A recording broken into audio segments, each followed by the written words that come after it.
So here we come. Welcome to Bluegrass Brooklyn, our podcast all about the music we love, straight from the Bluegrass borough of Brooklyn, New York.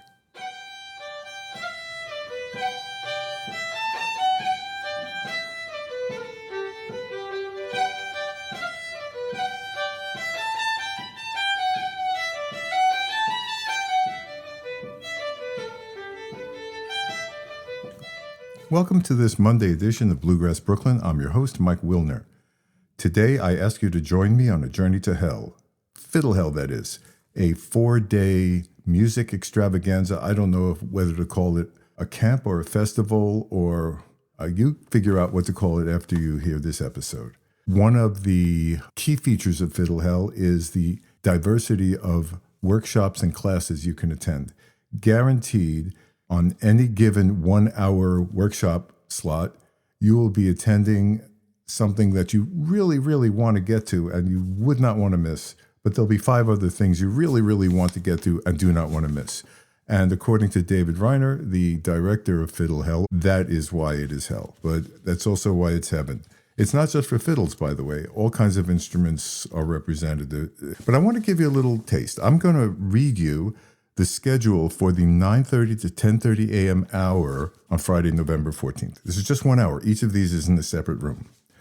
Intro to improvisation, practice workout on pentatonic scales, blues flat picking, the art of songwriting, a jam, learning Duck River, which is a favorite jam tune on clawhammer banjo, ergonomics for fiddle players, intro to the Alexander technique, a Cape Breton tune, an Irish tune, Quebecois old-style tune, how to practice fiddle creatively for bluegrass, country, or roots music, best old-time fiddle, a guided listening workshop, learn a Charlie Lennon tune, which is an Irish-style tune, fiddlers, think like a drummer, dynamic and surprising backup guitar for folk and Americana, learn to sing traditional Irish folk song. That's all going on in 1 hour, and the entire day is scheduled like that. So I would encourage you to try and imagine that's going on while all this interviewing is going on.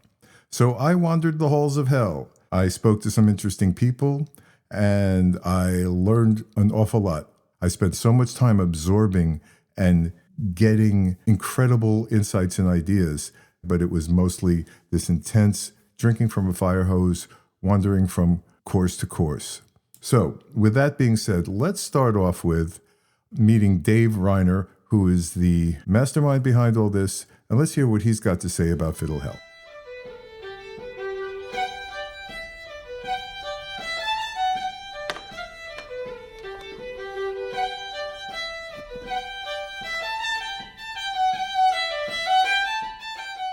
Here we are with Dave Reiner, the, how shall I say it, Dave, director, proprietor, mastermind? I mean, what is your official title?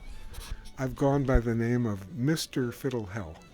Let's get a little background. How long have we had Fiddle Hell? The first one we did was in 2005, and it was an idea that started with a guy out in Missouri, Dale Hopkins, who was a player, and I think the original concept was, let's get around a bar and drink a lot of beer and play some tunes.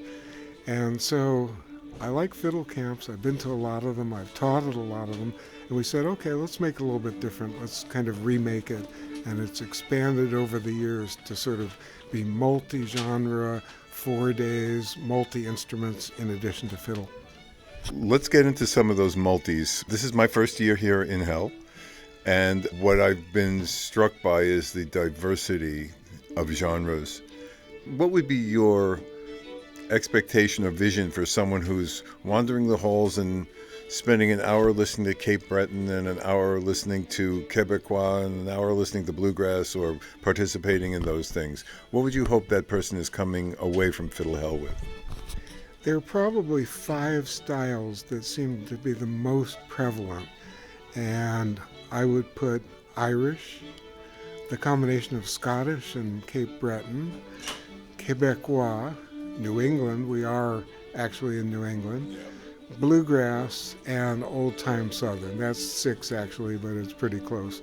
And then there are others where there's less, think Scandinavian, blues, klezmer, some of the singing sessions, jazz, electronic stuff, and so on. But when we look at the concerts and the workshops and the jams, we program in all of those different genres in the hopes that somebody showing up for the first time would say, oh, I'll hang with my buddies here and I'll play old time or Irish or whatever. And then after a day or so, they would hear some more sounds and say, oh, maybe I will try this Irish stuff. Let me try a little bluegrass break. Let me try a little improv. And so people will cross over a bit, try some new things. And this works for instruments too. 75% play fiddle, but they're a quarter play guitar, a quarter play mandolin. There's banjo players, about 10% play cello. Yeah. There are a bunch of singers, and so of course we need those other instruments to complement the jams and fill things out. So we're trying to get people to cross over and try those as well. So that has been my experience here, by the way. I walked in here sort of on bluegrass, Bluegrass/Cajun autopilot, right? I saw there was a couple of Cajun classes, and I said, okay, so now I know what I'm doing. The schedule for a day here is dense, 20 columns by 50 rows of places you can go and see. So I since then have gone and sat in on Cape Breton. I've sat in on Old Time. I have not been to any bluegrass at all. A little bit of Cajun, and I found that's been very enriching for me. Let's talk about another multi. There are a number of sessions offered which are not instrumental in focus, but topical. For example, we just got done with your how to memorize and retain tunes. So give me an overview of the thought behind what gets included in that related bucket. Well, there are some workshops, and you go to them at a lot of camps, that might be called a trophy tune workshop. There's one magic tune or maybe two that you're going to learn from a great, wonderful artist in that style, and you don't just learn the notes, you learn bowings, and you learn the accents, and you learn the feel of it, and the ornaments that go with it.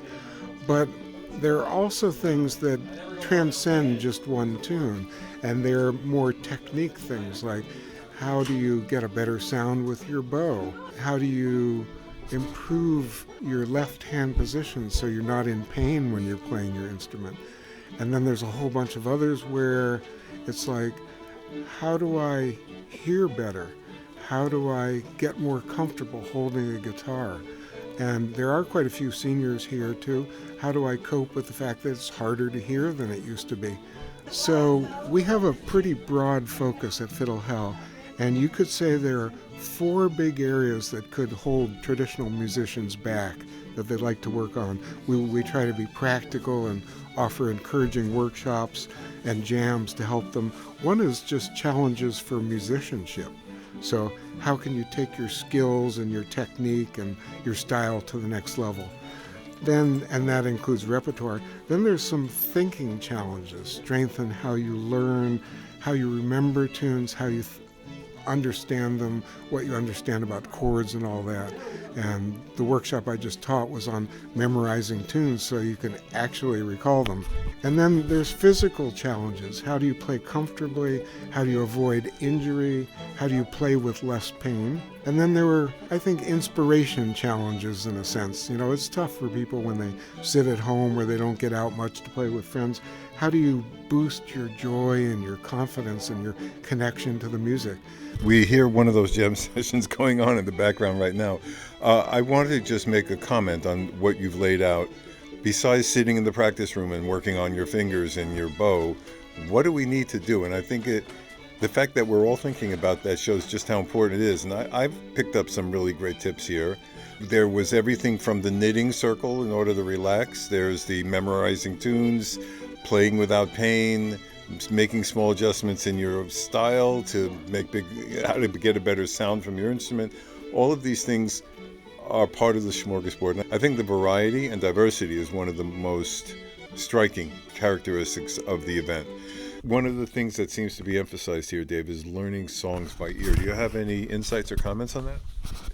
Absolutely. People who play a lot of classical music, especially on violin, are used to reading notes off the page. And when you apply that to traditional music, there's many layers that are kind of missing. I mean, that's true of classical too, but when you listen to an Irish player, an old-time player, or a good bluegrass player, there's a lot going on. And if you're trying to read notes, then 80% of your brain is kind of focused on, oh, what am I playing? It's the stuff on the page. I'm turning that into notes. But if you're not reading from the notes and you have it memorized or you're improvising, then that 80% is, how do we sound together? What's he doing on banjo? What's she doing on guitar? How can I make this whole sound better? Could I put in a harmony? Let me try a little variation here. So we encourage people to be playing by ear as much as possible. And that's tricky. It's hard if you've kind of grown up the other way, but it gets easier over time. And then we have workshops and ways to kind of help people listen and learn by ear. There's a lot of emphasis on it here, and there are a lot of opportunities to learn. As far as I'm aware, Baroque music is probably the only classical type music where you're expected to improvise, and if you're playing what's on the page, you're playing wrong. So I've met plenty of musicians who just can't get off the page. I'm interested in your opinion on this. On the other hand, I meet plenty of traditional musicians who don't, but also won't read music, don't want to, won't or don't want to get involved with learning about basic music theory. I'm interested in your point of view on that the other side of that, not just the people who are reading music and learn music theory, like let's say the more classically trained, but people who are sort of avoiding all that. Is that a good idea or a bad idea? Just what do you think? There's no one right way to learn stuff and to play it. People have different strengths. I used to jam with Vassar Clemens, who wasn't into deep chord theory or anything, but had a wonderful sense of everything and could play wonderful things along with everything. So, yeah, it's helpful to know chord theory. It helps you with things like harmonies and playing drones and all that, so it's a good thing to do. I would say there are a bunch of people who read music but don't depend on it. So if there's a new tune, you might see it written out to get the bones of it, but then you'd say, all right, what do I do with this in bluegrass style? How do I give the lift to it that New England players do? How do I get that danceability and unique rhythm that Cajun is putting into it? So, we don't judge people in any way depending on what they want to do. They use what works for them. A bit on diversity, which you mentioned. Certainly. So we actually have a statement about racial diversity. We see that there's a lot of history of traditional music that came from black players over the years, that came from other countries, that came from indigenous peoples here. We have named some of our rooms after famous women musicians who didn't get enough credit for what they were doing. And we also try to encourage among the artists and attendees quite a bit of diversity and along all kinds of dimensions, because we think that makes it stronger to have people of different backgrounds and different visions come together and just have a great time. I agree. I could not agree more. And one thing I've learned, that when we sit down and play, it's the music that unites us. I mean, that's the unifying force that we're all celebrating here. Can you tell us specifically when Online Fiddle Hell in April will take place? Sure. It'll be April 9th through 12th. So that's starting Thursday and going through Sunday. Pretty full days, because we have people in all time zones across the entire world. And we do it through our app, which is called Huva, and so that gives people a chance to browse the agenda and then join any classes that are live. And then once things have happened, we stick them back up, and you can browse the agenda and you can revisit and hear a replay and hear and see it. And we also have online virtual exhibits, community discussions, help on any of the technology that people need help with. It's also nice because here in person, you can get people to come, but you can't get somebody from Sweden to be here for 2 sessions or somebody from Ireland to do it. So we have more diversity in terms of sources. Yeah, that's great. I think each kind of event has its place. Being in person in the community is an important bonding experience, but getting all of that, the wider reach through online is also really great. I don't want to let it pass that we have also got vendors here, very specialized. We have a bow maker. We have Coda Bow, which is selling their graphite and composite bows, which are excellent. I have one. Tell us about the luthier we have on site selling fiddles and the bow maker we have on site. So John Cooper is known for his 4-string and 5-string fiddles. He's got a lot of people who love them. He's showing up sometime this afternoon, so this is Friday afternoon through Sunday, and you should go and try one of his fiddles. Gonna. My son Andy plays one and has for a long time. There's another guy who also works with John who's brought some of his fiddles along, so those are great. And Maria Gorkun is the bow maker, and she's doing overnight and during the day rehairs of people's bows, putting fresh hair on it. She's a pro at that, and she makes some of her own bows as well. We don't have a lot of room for exhibits, but those are good people to have. And I'll mention that we have D'Addario, who makes strings, as sponsors. They gave us 61 sets of strings to give away on a drawing. We have Coda Bow as a sponsor, and they're helping out with various things. Back on April for a moment, I will say that we probably will have tickets on sale for that at the beginning of the year, maybe January 1st, maybe a little bit after that. And for the early birds, there are not only discounts, but there are giveaways, which is like CDs, online lessons, books, back copies of Fiddler Magazine, and some cool fiddle. And then here, of course, we have the same thing for early bird signups. At the Saturday night concert, which is coming up tomorrow, we will give away a fiddle, about 100 years old, made by Franz Hell, a Norwegian maker, and whose initials are F8, just like Fiddle Hell, and they're stamped on it.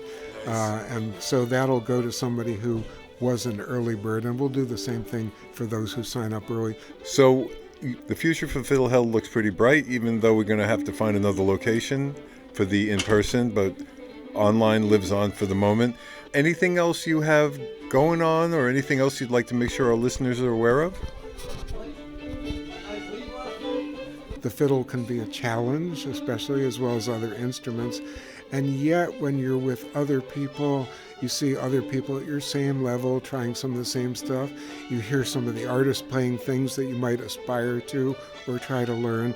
And so it's just great to, whether it's online or in person here, to get the sense of musical community across these different genres and traditions, and to meet some of the people. Almost all the people who come to Fiddle Hell or even attend online develop new friendships, find musical partners, have something that continues to bridge the time. Well, Dave, I want to thank you so much for, first of all, inviting Bluegrass Brooklyn to be here and meet other people and have a perfect excuse to sit people like yourselves down and have a conversation. And we're looking forward to being in Hell again. Excellent. Thank you so much for coming.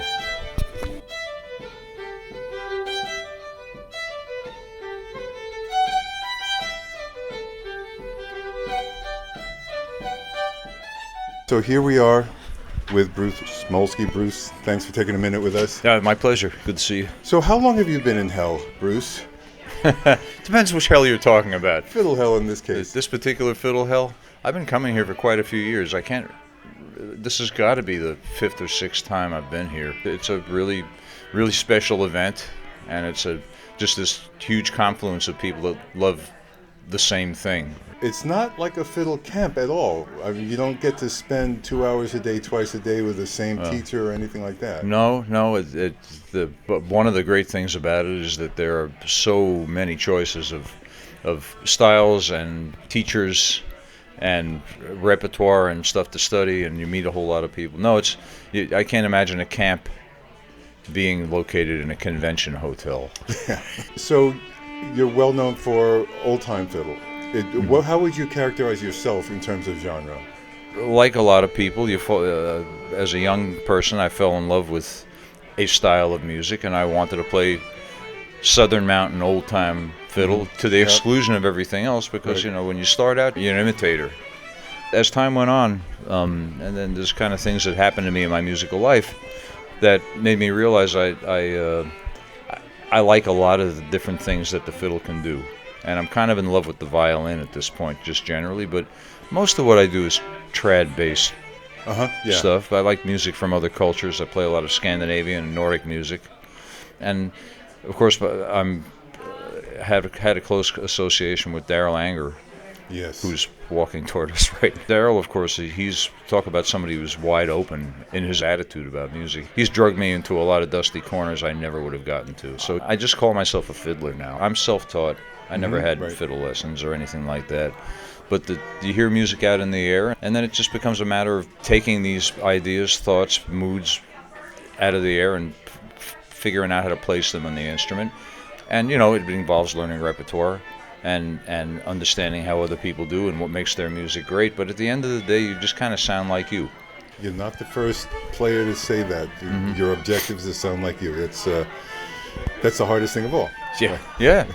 I forget what tradition it comes out of where people say it's not the destination, it's the journey. And we're always beginners. Yep. And there's always so much more out there that you don't know than what you'll ever know. And anybody that thinks they've got it licked, they're done. So what do you think the biggest challenge facing a student of old-time music would be? Being kind of overwhelmed by all the possibility to where you can't focus down on one particular thing. I think it's part of our nature, the way we're built, especially in times where we have so much information available to us. It's really hard to just segregate it down and take your time. We all want to know everything all at once, and it's to our detriment, I think. Pick a tune that you like and play it until you can't stand it anymore. And then maybe it'll be in your hands, and then you can hear yourself. And if you can play it in your muscle memory to where you can hear a couple of measures ahead, the further ahead you can hear, the more you have time to kind of make choices. You know, old-time music doesn't vary melody that much, but a little bit. But even rhythmic choices or choices of manipulating phrasing or accent, I mean, that's where it's at for me. Yeah. I know that we were just in a class and we learned a tune and, you know, talk about options. You played like 4 different versions of it. It sounded radically different. So that's a lot of the fun of it. That's the beauty part of music in the oral tradition. You know, it's not codified on a piece of paper to where somebody can say, this is right and this is wrong.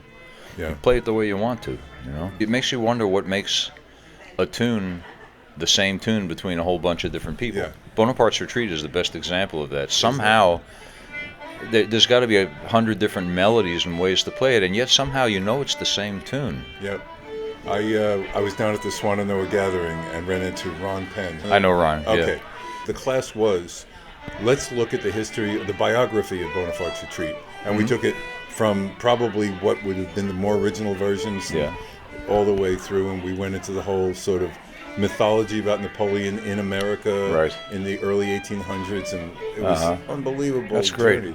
journey. The truth becomes less and less important the better the stories get, you know. I love that. You made a startling observation that in the 1970s you were listening to music recorded in the 1920s. Right. And that was old time, and now we're in the 2020s, so the stuff that was recorded in the 1970s is now old time. Yeah. By some form of definition. Old time music was so strong in the northern cities, in New York especially, where I grew up. Yeah. That and it might make some people mad, but at some point somebody's going to play a tune 50 years from now and say, "Oh, this is a New York tune." The same way we play a tune from Kentucky that's actually an Irish tune. Yeah. You know, it all moves on. It's all fluid. I think that's beautiful. So, sitting before you as a new fiddle student, I'm approaching 70 years of age, so climbing that vertical learning curve, what handle do I grab? Where do I start? What should I be doing? Well, maybe this is too general of a thing to say, but don't get so obsessed with how to do it to where you forget about why you're doing it. You know, if you're picking up an instrument for the first time a little later in your life, you're not doing that because you're intending on performing in 20 years. Right. But you do it for the joy of it. Yes. You know, and once again, pick your battles, pick the tunes you like, and play them for the love and the joy of it. I still do. I've been playing music since 1966, and there I'm dating myself. But I love music just as much now as I did then. It's not worth doing if you don't love it. I could not see myself playing fiddle and dealing with the frustrations and challenges therein if it wasn't just the instrument I love. And that's what I want to play. Don't judge yourself. Just play. Yeah. You know. Well, I'm glad to be here in Hell. I got to ask you a difficult question, though. Okay. You know, Mount Rushmore is 4 iconic individuals. If I ask you to carve your Mount Rushmore of 4 fiddle players, alive, dead, just ones that have the most impact on you, but only 4, who would you put up on Mount Rushmore? Mount Rushmore. Geez. Well, the first one, of course, would have to be Tommy Jarrell, because he was the one who really moved me to want to play this. Mm-hmm. But it would have to be an Eastern Kentucky player. I would say William Hamilton Stepp. I would. This is the problem is I'm excluding other people, but I would say, golly, I have to say, even though I don't play anything like him, I have to say Benny Thomason, because his playing is so soulful and of a different kind of ilk. And then, and the last one would be a Canadian Métis fiddler, John Arcand, who I learned so much from. And he's 83 now. I just saw him a few weeks ago in Edmonton, Alberta. He's a great preservationist. And he introduced me to that whole beautiful style of indigenous North American fiddling, which has really affected everything I play. So I know you have a music school on Peghead Nation. Yes. And a string school. Do you teach in other contexts? I do quite a few camps during the year, and you can find out where I'm going to be on my website, just brucemalski.com.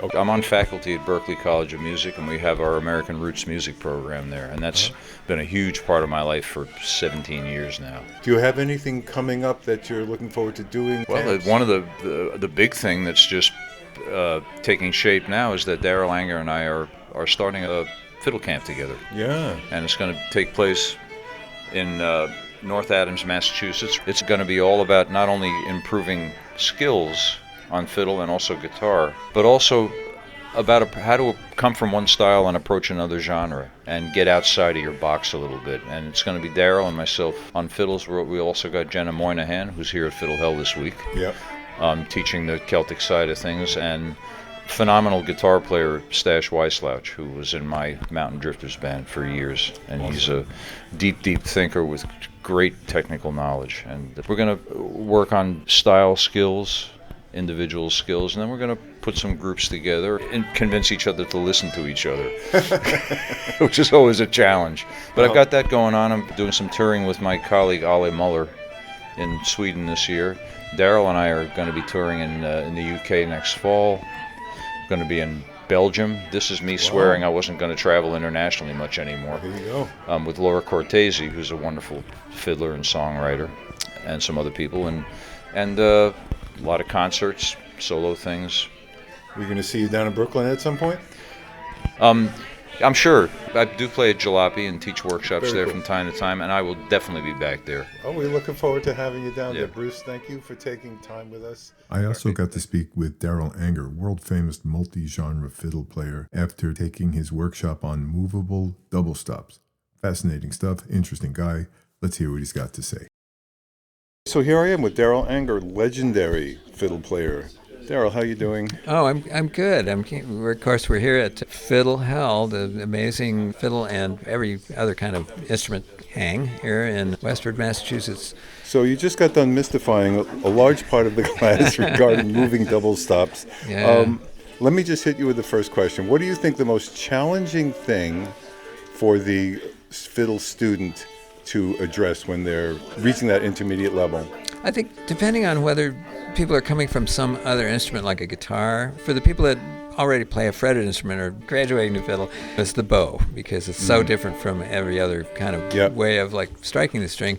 And then for people that maybe haven't gotten into any other instrument and just going right to the fiddle, it's kind of everything. The instrument is so, it starts out hard, the learning curve is very steep, and then as you get into it, the learning curve is also steep, and then at the end, after you've been playing for 20 years, it's still hard. It's just kind of wild, So, words of encouragement for fiddle students everywhere. Well, as someone who picked up the fiddle at age 68 about a year and a half ago, wow.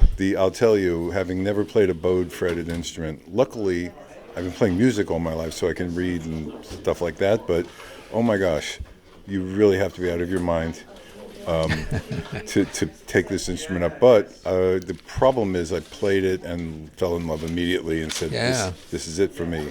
It's kind of like golf in that way. It's never perfect, and then all of a sudden, by accident, you get one incredible note. That demonish encouragement. You play it well once, and you figure, oh, now I got it. And that never happens again for the next 7 weeks. It takes a long time. So tell us about your Fiddle Hell experience and what you like the best about it. Well, I love it that it's so dense. It's a lot less regimented in that way. You know, everybody's given workshops all the time. It's really a kind of a big convention, and more of a convention than it is a camp. You know? This is my first year in Hell, so looking at the schedule, I don't know, I'll make sure the listeners get a view of the schedule where any given hour there's 24 incredible choices. And it's absolutely nuts that way. You know, you're going to miss 3 or 4 things that you wanted to attend, but it's just such a rich palette. So tell us a little bit about your Brooklyn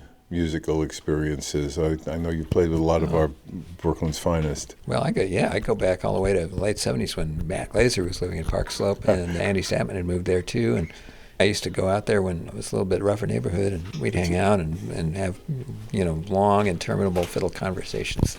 Yeah. And that was really fun. So, Brooklyn's always been kind of a haven for musicians, I think, and I know that Alex Hargreaves lives there now, and we got Jake Jolliffe, a lot of those guys. That Michael Daves. Could have just Michael Daves, incredible. People that could have just as easily moved to Nashville or anywhere else, but chose to be in basically the center of the world, Brooklyn, New York. We were chatting before we started about Nashville today, where you live. You said that this is really on an upswing of some sort? Yeah, it's kind of entering what I'd call kind of a golden period, and these things never last that long. Certainly the San Francisco Bay Area, where I kind of cut my teeth as a professional musician. So before I let you go, let's talk about what you have coming up. I know you got something in June, so why don't you tell us a little bit about that? Yeah, it looks like there's not enough fiddle camps out there, so Bruce Malsky and I are starting our own fiddle camp out in North Adams, Massachusetts, at the site of Mass MoCA, that great big art museum. They've been having a festival out there called Fresh Grass for the last few years, and they are really building up their resources, and they've got a beautiful recording studio, and there's going to be like a whole bunch of new building there, and we just thought, man, this would be great for like a great fiddle camp where we explore how to play, how to combine styles, because Bruce and I are we definitely come from different fiddle traditions, but we love playing together, and we know how to fit our stuff together so that we stay ourselves and yet the music comes out right. And we wanted to kind of share that with people, because there are so many different styles of fiddling, and you can really do that. I made a whole record called Diary of a Fiddler that was me accompanying other great fiddle players in styles that I didn't really know that much about at the time. But it was just a blast to try to get inside other people's ways of playing and make it sound like music. So we're going to put this information about the Great Big Fiddle Hang in June 2026 in the program notes. Darryl, let me let you go. I know you have a busy weekend. Well, that's great. Yeah, I'm so thrilled that you're doing this for Brooklyn. Thanks for being here.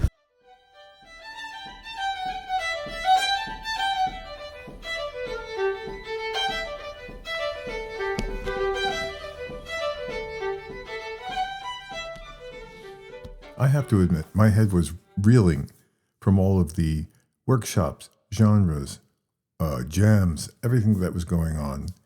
I was lucky enough to meet Kat Sloboda, who is a fiddle player fluent in several different genres, who provided some insight and examples of the various genres of fiddle music that were being offered at Fiddle Hell. Let's have a listen. I was wandering around Hell and ran into Kat, and it turns out that she is proficient, at least, if not expert, in several genres of fiddle playing. Is that right? I think after 30 some odd years of playing, I can say that, yes. All right. With some humility, because you can never be, perfect at anything, nor should we. One of the most important experiences in this Fiddle Hell that is, has been, there's all kinds of styles and all kinds of genres, and it really has opened my ears up quite a bit. I wanted to talk to you a bit about your experience in those genres. I see you have your fiddle handy. I do. So let's start with, can you just saw off a few licks of Sure. Quebecois that Yep. might give us an idea of what the characteristics are? All right, so Kat is reaching for her fiddle and bow.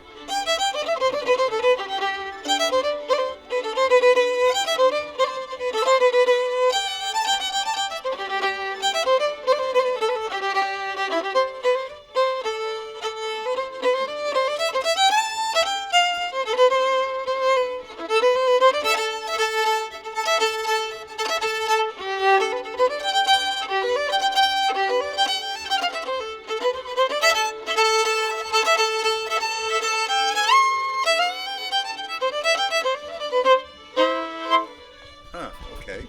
So, how would you describe that if I ask you to verbalize what the main characteristics there are? That is a particular tune called Pointe au Pic, which is in some areas in Canada a bit of a competition tune. Almost see. like a hot bluegrass competition tune Yeah, because you got can it. do infinite variations and bowing styles on it.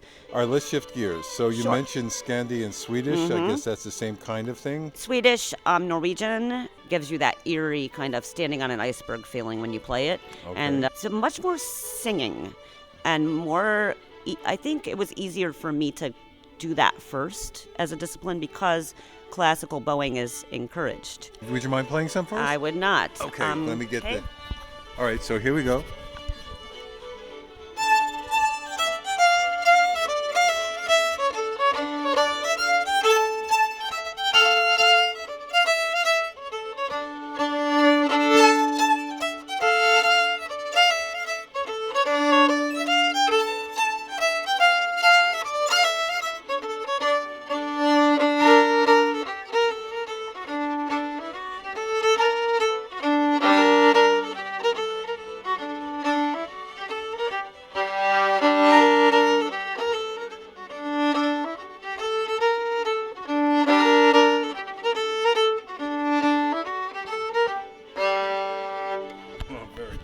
That's got a lot of minor overtones. Yeah, more than I'm used well- to hearing in the...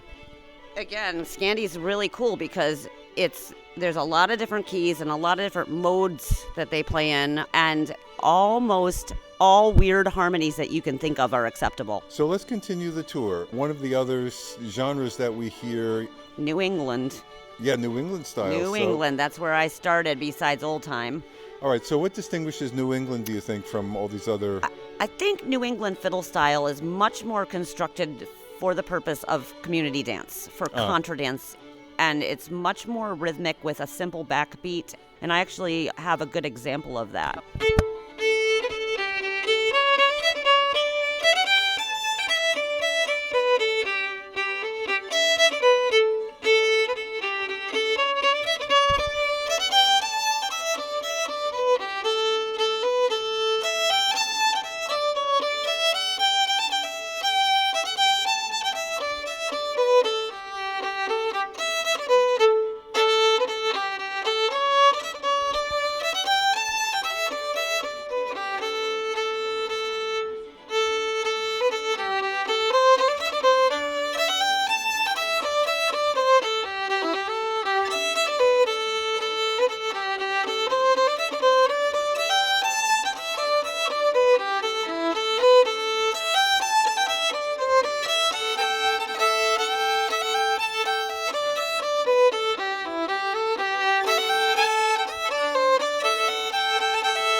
So what else would you consider yourself fluent in? Well, I do play some Irish. I've been heavily influenced by Sligo style and been around some fiddlers that I admired in that genre, including tenor banjo players. Yeah. Really love Sligo tenor banjo. Do you want to give us an example? You want to play a Yeah, little bit? Tim, my friend, gave me this nifty, swingy, almost quadrille style jig called the Sweetheart Jig. I'll play Julia Delaney Very as good. well. Let's hear it.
And then one more. One more, for sure. Let's see.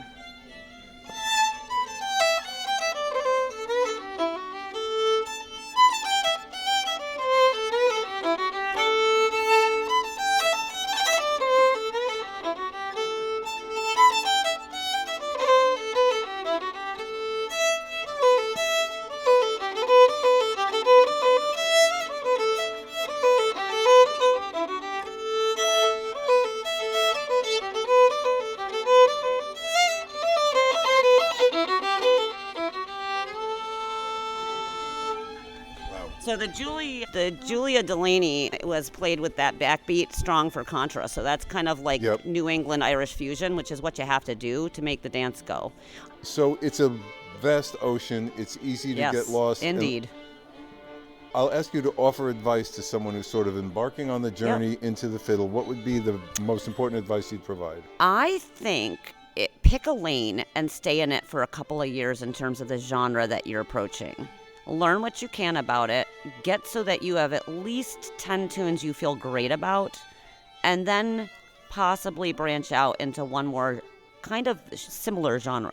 So someone who's very into Irish music might then want to try Quebecois because they're analogs. They're similar tunes, and you just need to change your bowing a bit. Yep.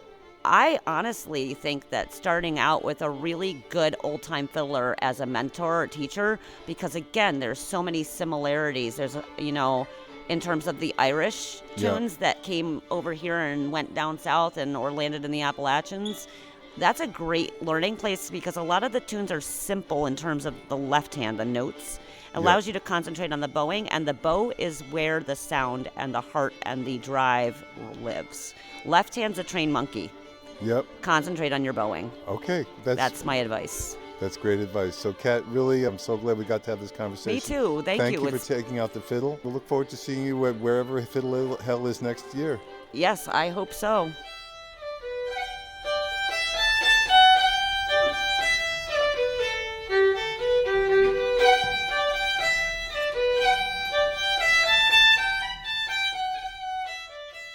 There were some really interesting vendors in attendance at Fiddle Hell. A bow maker was there, rehairing bows.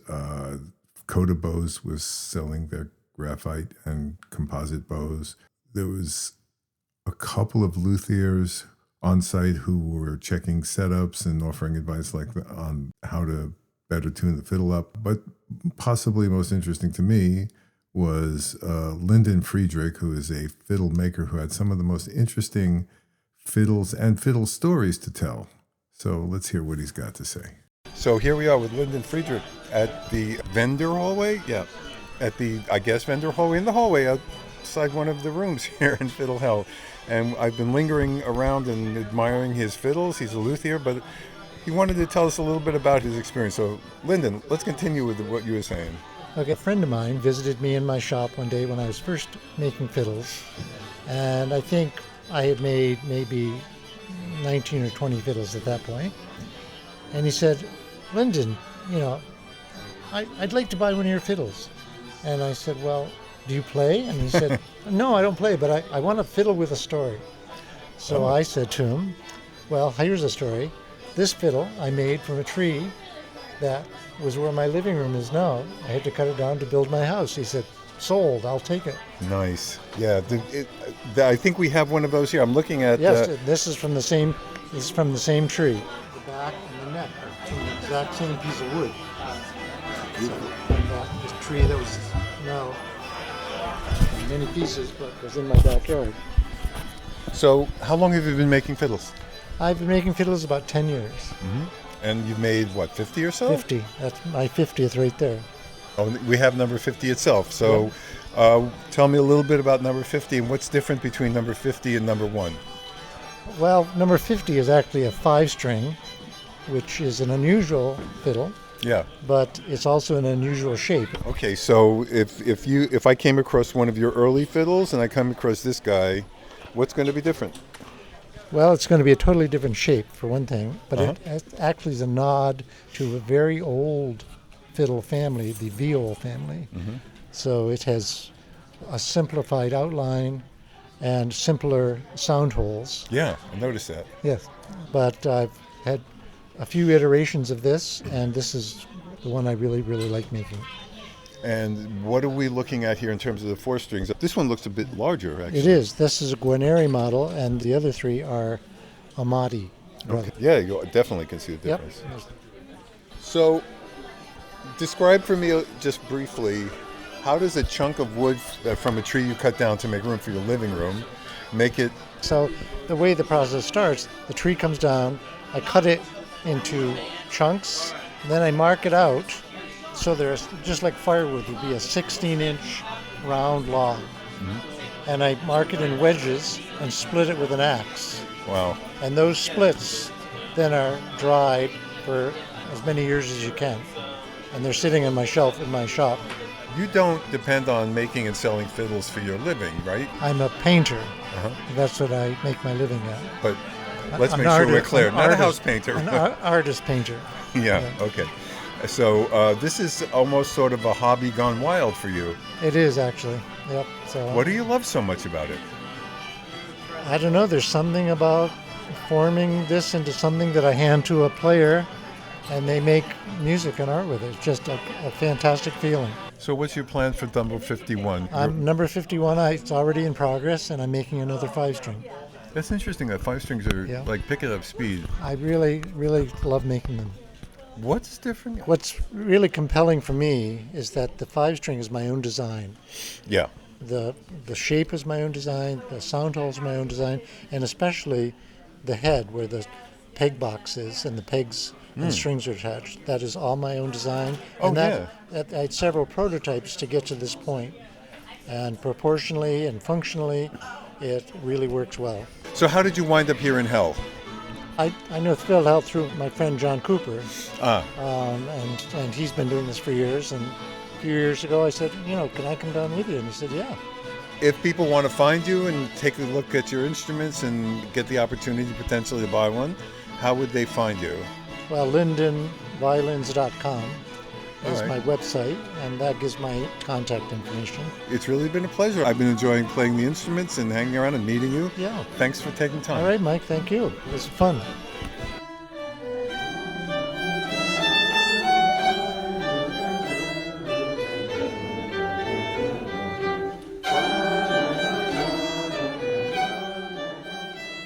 So there you have it. Fiddle Hell was an incredible experience. I learned a lot, met some great people, and came home inspired, and I believe with my musicianship notched up a level. Certainly intend to go back. I should mention that there's an online Fiddle Hell coming up in 2026. That information will be in the program notes. So please remember to follow us at Bluegrass Brooklyn. Brooklyn is spelled BKLYN. Visit us at bluegrassbrooklyn.com. If you have any suggestions or ideas or just want to say hi, please send an email to mike@bluegrassbrooklyn.com. And we look forward to seeing you around the jam circle. This is called the Lark's March, and it is a jig, even though it's called a march.